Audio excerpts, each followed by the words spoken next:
আসসালামু আলাইকুম, আমি সেই সুলতানা চলে আসলাম নতুন একটি ক্লাস নিয়ে। এখন আলোচনা করব রানার কবিতা থেকে একটি সৃজনশীল প্রশ্ন নিয়ে, যে প্রশ্নটি ঢাকা বোর্ড 2022 সালে এসেছে।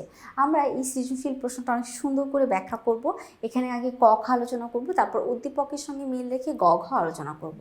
তো ফার্স্টে আমরা যদি ক নাম্বার প্রশ্নটা দেখি, ক এবং খ সেখানে কি আছে একটু দেখব। আচ্ছা, আমাদের এখানে ক নাম্বার প্রশ্ন হচ্ছে, রানারের কাঁধে কিসের বোঝা? সঠিক উত্তর হচ্ছে রানারের কাঁধে জানা অজানার বোঝা বা খবরের বোঝা। তুমি যেটাই লিখো না কেন সেটাই কারেক্ট। রানারের কাঁধে কিসের বোঝা? রানারের কাঁধে হচ্ছে খবরের বোঝা। ওকে, তো এখানে আমাদের ক নাম্বার শেষ করলাম। এবার খ, জীবনের সব রাজ্যকে ওরা কিনে নিয়েছে অল্প দামে। চরণটি দ্বারা বোঝানো হয়েছে, কি বোঝানো হয়েছে দেখো।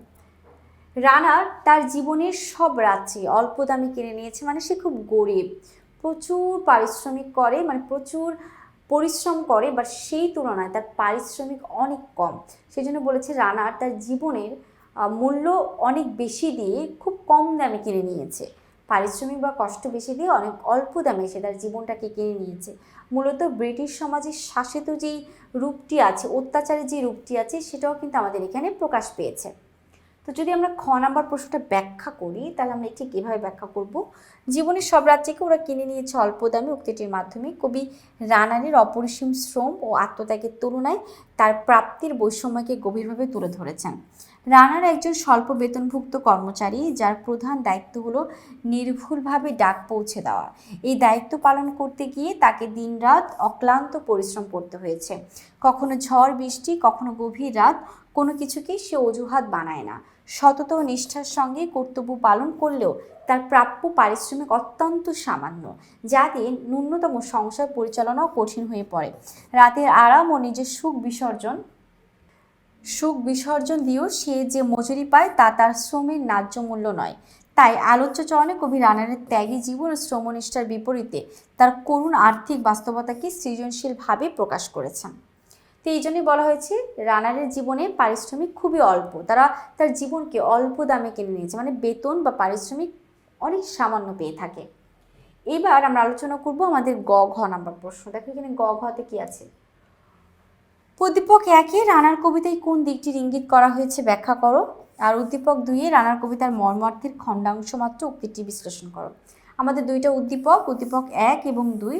গ নাম্বারে জানতে চেয়েছি উদ্দীপকের সঙ্গে কি সাদৃশ্য আছে সেটা, আর ঘতে জানতে চেয়েছি 2 নম্বর উদ্দীপকের একটা খণ্ড অংশ মাত্র রানার কবিতা আরও বিস্তারিত আছে। চলো আমরা দুটো আলোচনা করে ফেলি। ফার্স্টে আমরা যাব হচ্ছে উদ্দীপক 1-এ। মুক্তিকামী মহাসাধন মুক্ত করে দেশ, সবারই সে অন্ন যোগায় নাইক গর্ভলেশ। ব্রত তাহার পরের হিত সুখ নাহি চাই ভিজে।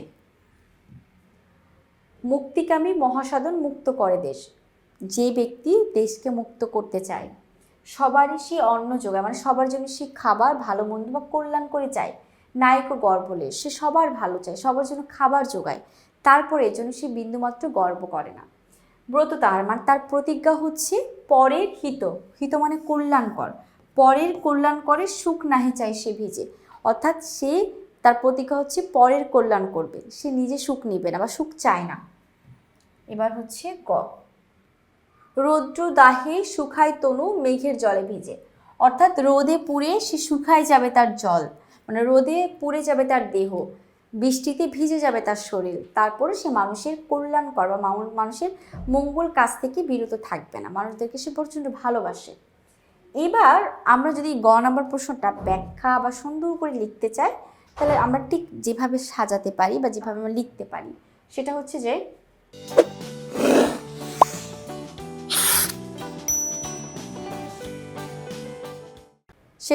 যে, উদ্দীপকের 1-এর কবিতা অংশে রানার কবিতার মূল চরিত্র রানারের ত্যাগী ও সেবানিষ্ঠ জীবনের প্রতিচ্ছবি স্পষ্টভাবে প্রতিফলিত হয়েছে। রানার যেমন ত্যাগ দিয়েছেন বা ত্যাগ স্বীকার করেছেন সেটার কথা প্রকাশ আছে, এবং সেই সাথে সাথে রানার যে সকল মানুষকে সেবা দিয়ে থাকি সেটারও একটা দিক মানে উদ্দীপকে আছে।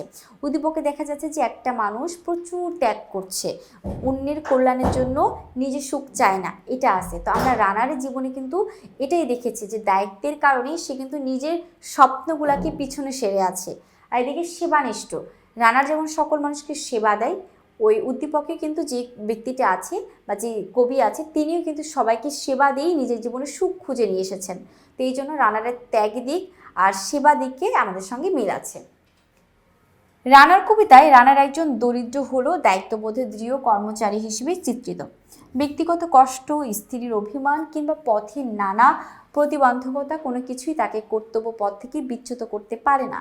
সময় মতো ডাক পৌঁছে দেওয়াই তার কাছে সর্বাগ্রে গুরুত্বপূর্ণ। নিষ্ঠা ও সততার সঙ্গে দায়িত্ব পালন করাই তার জীবনের ব্রত।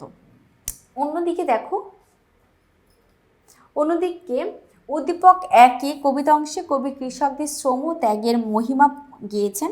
রোদ বৃষ্টি উপেক্ষা করে কৃষকরা অক্লান্ত পরিশ্রমে ফসল ফলায়, যার ফলে দেশ খাদ্য স্বয়ংসম্পূর্ণতা অর্জন করেছে। সীমাহীন ত্যাগ সত্ত্বেও তারা বিনয়ী অহংকারী। এই কৃষকদের মতোই রানারও নিঃস্বার্থভাবে মানুষের সেবায় নিজেকে নিয়োজিত রাখে। এরপর রাতের অন্ধকার ভেদ করে ডাকের বোঝা কাঁধে নিয়ে সে ছুটে চলে দায়িত্ব পালনের তাগিদে। অতএব বলা যায় উদ্দীপক একের কবিতা অংশে কৃষকদের যে ত্যাগ, পরিশ্রম ও সেবামূলক ভূমিকা ফুটে উঠেছে তা রানার কবিতায় রানারের জীবনাদর্শের সঙ্গে সম্পূর্ণভাবে সাদৃশ্যপূর্ণ, অর্থাৎ মিল আছে। উদ্দীপকের কৃষকদের মধ্যে যে ত্যাগ, সেবানিষ্ঠা, মানুষের কল্যাণের জন্য ব্রত, সেটা আমরা রানার কবিতার মধ্যে রানার মধ্যেও দেখতে পেয়েছি। এই ছিল গ নাম্বার। এবার আমরা ঘ নাম্বার প্রশ্নটা একটু আলোচনা করব। ঘ নাম্বার প্রশ্নটা আমরা একটু পড়ি। দেখো, ঘ নাম্বার প্রশ্নে বলেছে উদ্দীপক 2-এ রানার কবিতার মর্মার্থের খণ্ডাংশ মাত্র উক্তিটি বিশ্লেষণ করো। আমরা উদ্দীপক 2 নাম্বারটা একটু পড়ি, তাহলে আমরা বুঝবো। সিক্ত জাতির সারা দেহুমন মাটির মমতা রসে, এই তরণীর হাল রবে তাহাদেরই বসে। তারই পদরজ অঞ্জলি করিয়ে মাথায় লইব তুলি, সকলের সাথে পথে চলে যার পায়ে লাগিয়েছে ধুলি। এটাও কিন্তু খুব সুন্দর একটা উদ্দীপক, যেটা রানারের সেবা দৃষ্টি, দায়িত্ব ভুলি, রানারদের ভালো কথা, রানারদের শ্রমজীবী, রানারা যে কাজ করছে সেটাই কিন্তু উদ্দীপক 2-এর বিস্তারিত আছে। আমরা যদি এটা আরেকটু স্পেসিফিকভাবে ব্যাখ্যা করি তাহলে সেটা আমরা কীভাবে করতে পারি। দেখো, শ্রমজীবী মানুষের প্রতি গভীর সহমর্মিতা ও শ্রদ্ধাবোধের প্রেক্ষাপটে প্রশ্নোক্ত মন্তব্যটি যথার্থ বলে বিবেচিত হয়। রানার কবিতায় কবি একজন শ্রমজীবী মানুষের প্রতীক হিসেবে রানারের জীবন সংগ্রামকে তুলে ধরেছেন। নিরলস দায়িত্ব পালনের পরও রানারের জীবনে স্বস্তি বা সমৃদ্ধি আসে না। তার অক্লান্ত পরিশ্রম, মানসিক যন্ত্রণা ও আর্থিক দৈন্য মানব সমাজের অবহেলিত শ্রমজীবী শ্রেণীর বাস্তব চিত্র তুলে ধরে। তবু মানবতাবাদী কবি আশাবাদ ব্যক্ত করেছেন, অর্থাৎ সুকান্ত ভট্টাচার্য বলেছেন, একদিন নিশ্চয়ই রানারের জীবনে আলো আসবে, তার দুঃখ অন্ধকার দূর হয়েই যাবে। উদ্দীপক 2-এর কবিতা অংশে কবি কৃষকদের প্রতি গভীর শ্রদ্ধা ও ভালোবাসা প্রকাশ করেছেন। ভূমির সঙ্গে একত্রিত এই মানুষগুলোর শ্রমিক পৃথিবী শস্য শ্যামলা হয়েছে। কবি তার অবদানকে মহিমান্বিত করে তাদের পদধূলি গ্রহণ ও পদাঙ্ক অনুসারে আকাঙ্ক্ষাও প্রকাশ করেছেন। এখানে শ্রমজীবীদের প্রতি সম্মান ও মমতার দিকটি প্রবলভাবে ফুটে উঠলেও তাদের ব্যক্তিগত দুঃখ, সংগ্রাম কিংবা বঞ্চনার চিত্র বিস্তৃতভাবে উপস্থিত নয়। এই প্রেক্ষাপটে দেখা যায় উদ্দীপক 2-এর কবিতা অংশে শ্রমজীবীদের প্রতি শ্রদ্ধাবোধ ও মমতার দিকটি তুলে ধরলেও রানার কবিতার মতো করে শ্রমজীবীদের বেদনাময় জীবন সংগ্রাম, শোষণ ও দায়িত্বের চিত্র সম্পূর্ণভাবে প্রকাশ করে না। বরং রানার কবিতায় এইসব দিকের পাশাপাশি ভবিষ্যৎ সুদিনের প্রত্যাশা ব্যক্ত হয়েছে। অতএব বলা যায় উদ্দীপক 2-এর কবিতা অংশ রানার কবিতার মূল ভাবকে আংশিকভাবে প্রকাশ করেছে। এই মন্তব্যটি পুরোপুরিভাবে যথার্থ। আমরা শেষ করলাম সুন্দর একটা সৃজনশীল প্রশ্ন। ঘ নাম্বার প্রশ্নে বলেছি উদ্দীপকে দায়িত্ব পালনের দিক থেকে মিল থাকলেও রানারদের যে দুঃখ কষ্ট, জীবন সংগ্রাম, দরিদ্র, সেটা কিন্তু উদ্দীপক 2-এ নাই। সেক্ষেত্রে আমরা বলতে পারি উদ্দীপক 2-এ খণ্ড মাত্রই প্রকাশ পেয়েছে রানার কবিতার। এখানেই শেষ করছি। আল্লাহ হাফিজ, আসসালামু আলাইকুম।